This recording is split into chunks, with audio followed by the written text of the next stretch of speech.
Hi friends, അബിയാണ്. ദുബായിലെ നല്ല കിടിലൻ കാഴ്ചകളാണ് ഇന്ന് നമ്മൾ കാണാൻ പോകുന്നത്. റെഡിയല്ലേ? ഒന്നും മിസ് ചെയ്യാതെ കാണാൻ ശ്രമിക്കണേ.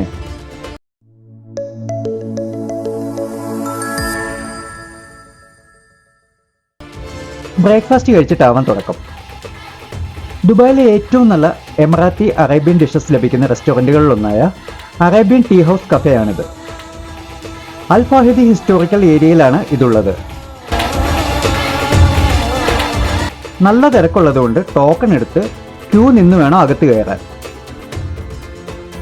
അത്യാധുനികതയുടെയും ആഡംബരത്തിൻ്റെയും ഈ നഗരത്തിൽ പഴമയെ ഇങ്ങനെ ചേർത്ത് പിടിച്ച് നിർത്തുന്നത് സമ്മതിച്ചു കൊടുക്കണം. ഉള്ളിൽ മുഴുവൻ പരമ്പരാഗത അറേബ്യൻ അലങ്കാരങ്ങളാണ്.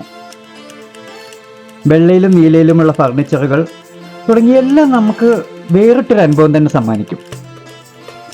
ലുക്കൈമത്ത്, ഔസി, ഫ്രഷ് ഹമ്മസ് തുടങ്ങി വ്യത്യസ്തമായ വിഭവങ്ങളുടെ വിശാലമായ ഒരു മെനു തന്നെയുണ്ട് ഇവിടെ. ഇവിടുത്തെ ചായ പ്രത്യേക ടേസ്റ്റ് ആട്ടോ, പറയാതിരിക്കാൻ വയ്യ.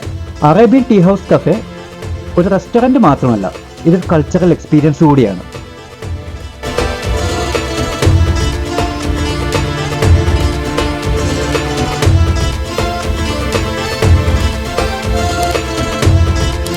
ഇതൊരു ഹിസ്റ്റോറിക്കൽ ഏരിയയാണ്. നമുക്ക് ഇവിടെ ഒന്ന് ചുറ്റിക്കറങ്ങി കാണാം.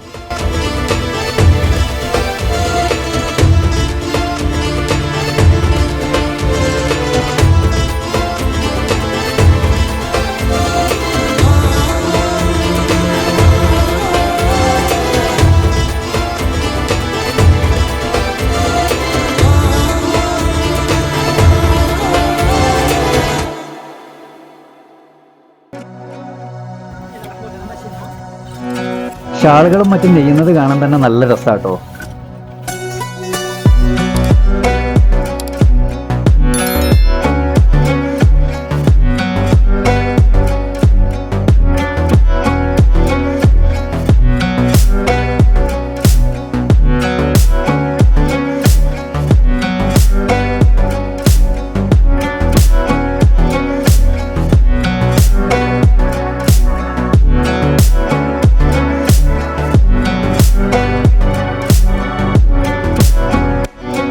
ഇനി നമ്മൾ പോകുന്നത് ദുബായ് ക്രീക്കിലേക്കാണ്.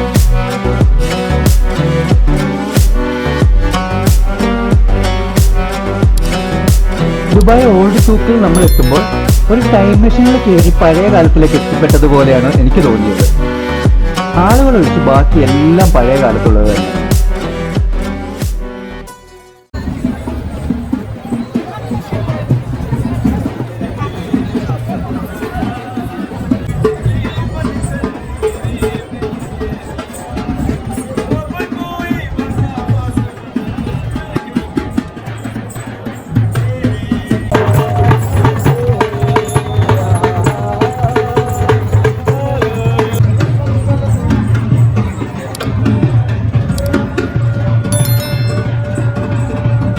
ക്രീക്ക് എന്ന വാക്കിനർത്ഥം നദിയേക്കാൾ ചെറുതായ നീർച്ചാൽ എന്നാണ്. പോർട്ട് റാഷിദ് തുറമുഖത്തിന് സമീപത്തു നിന്നും തുടങ്ങി റാസൽഖോർ വരെ നീണ്ടുകിടക്കുന്ന ജലപാതയാണ് ദുബായ് ക്രീക്ക്.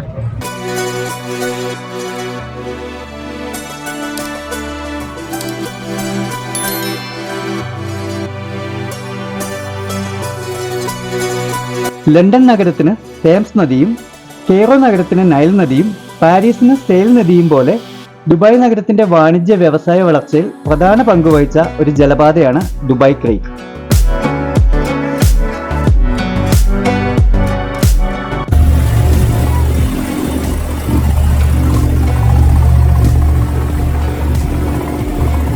പതിനെട്ടാം നൂറ്റാണ്ടിന്റെ തുടക്കത്തിൽ ദുബായ് ചെറിയൊരു ഗ്രാമപ്രദേശം മാത്രമായിരുന്നു. ക്രീക്ക് കടലുമായി സംഗമിക്കുന്ന സ്ഥലത്തായിരുന്നു ആദ്യ ജനവാസ കേന്ദ്രങ്ങൾ ഉണ്ടായത്. മത്സ്യബന്ധനം, മുട്ടും പവിഴവും ഒക്കെ കടലിൽ നിന്ന് ശേഖരിക്കുക, അതൊക്കെയായിരുന്നു ഗ്രാമവാസികളുടെ പ്രധാന തൊഴിലുകൾ. 1833 ഷെയ്ഖ് മക്തും ബിൻ ബുദി ദുബായിയുടെ ഭരണാധികാരിയാവുകയും അക്കാലത്ത് ദുബായ് ഒരു പട്ടണമായി വളരുകയുണ്ടായി. ഇന്ന് ദുബായ് നഗരത്തിന്റെ ഏറ്റവും ഭംഗിയുള്ളൊരു മുഖം ക്രീക്കിന്റെ രണ്ട് വശങ്ങളിലുമായി നമുക്ക് കാണാം. അതുകൊണ്ട് തന്നെ ഒരുപാട് ടൂറിസ്റ്റുകൾ എത്തുന്ന ഒരു അടിപൊളി സ്ഥലമാണിവിടം.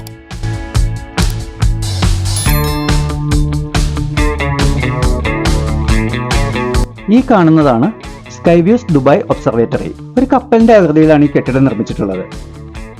ഇനി നമ്മൾ പോകുന്നത് ജുമൈറയിലെ സൂഖ് മദീനത്തിലേക്കാണ്.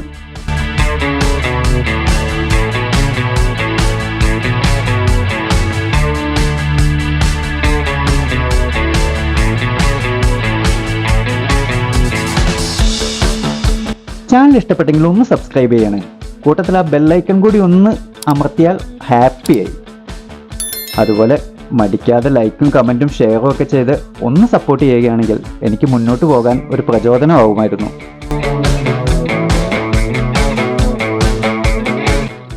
വളരെ കുറച്ച് ആളുകൾ മാത്രമേ എൻ്റെ വീഡിയോ കാണാറുള്ളൂ. ഞാൻ വീണ്ടും വീഡിയോ ഇടുന്നത് തന്നെ കാണാൻ ഇഷ്ടമുള്ള നിങ്ങളെ പോലുള്ള കുറച്ച് ആൾക്കാരെ ഉദ്ദേശിച്ചാണ്. നിങ്ങളെങ്കിലും ഒന്ന് സപ്പോർട്ട് ചെയ്യണേ.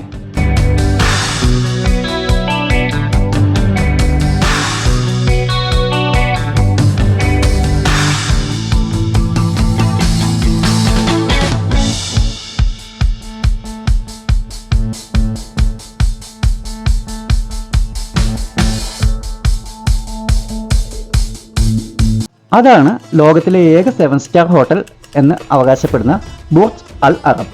ജുമൈറ ബീച്ചിൽ നിന്നും 280 മീറ്റർ ദൂരത്തിൽ കടലിൽ ആർട്ടിഫിഷ്യലായി നിർമ്മിച്ച ഒരു ദ്വീപിലാണ് ഈ ഹോട്ടൽ സ്ഥിതി ചെയ്യുന്നത്. 60 നിലകളുള്ള ഈ അത്യാഡംബര ഹോട്ടലിന് 321 മീറ്റർ ഉയരമുണ്ട്. ലോകത്തിലെ ഏറ്റവും വില കൂടിയ കോക്ടെയിൽ ഇവിടെയാണ് കിട്ടുന്നത്.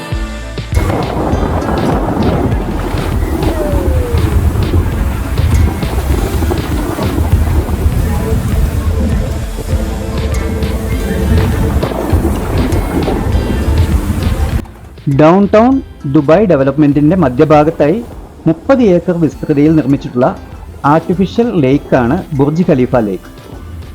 ഇവിടെയാണ് ദി ദുബായ് ഫൗണ്ടൻ ഉള്ളത്. ഇതിന് 900 അടി നീളമുണ്ട്. ലോകത്തിലെ ഏറ്റവും ഉയരം കൂടിയ പെർഫോമിംഗ് ഫൗണ്ടനാണിത്. ഇതിന് 500 അടി വരെ ഉയരത്തിലേക്ക് വെള്ളം പമ്പ് ചെയ്യാൻ കഴിയും. 6600-ലധികം വെറ്റ് സൂപ്പർ ലൈറ്റുകളും 25 കളർ പ്രൊജക്ടറുകളുമാണ് ഇതിലൊരുക്കിയിട്ടുള്ളത്. കാലിഫോർണിയ ആസ്ഥാനമായിട്ടുള്ള വെറ്റ് ഡിസൈൻ എന്ന കമ്പനിയാണ് ഇത് രൂപകൽപ്പന ചെയ്തത്. 800 മില്യൺ ദിറംസ് ചെലവിട്ടിട്ടാണ് ഇത് നിർമ്മിച്ചിട്ടുള്ളത്.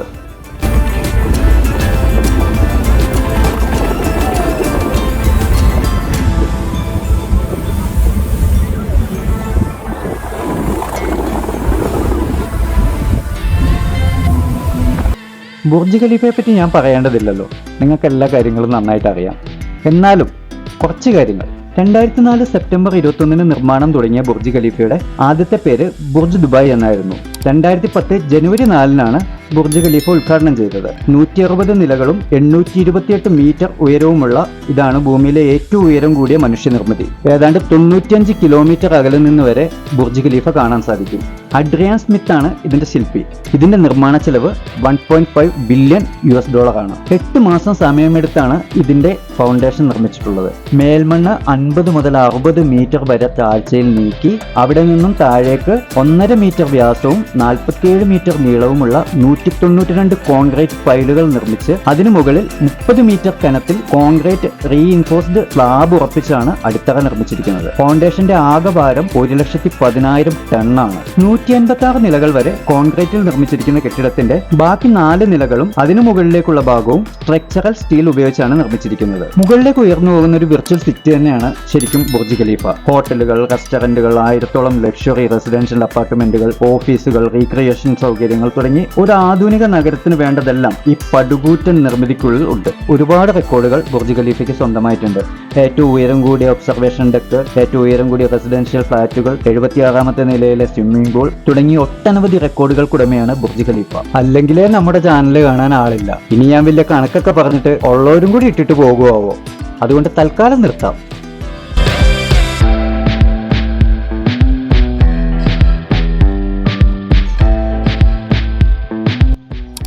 ദുബായിലെ അത്ഭുത കാഴ്ചകളുമായി വീണ്ടും സന്ധിക്കും വരെ വിട പറയുന്നു നിങ്ങളുടെ സ്വന്തം അബി.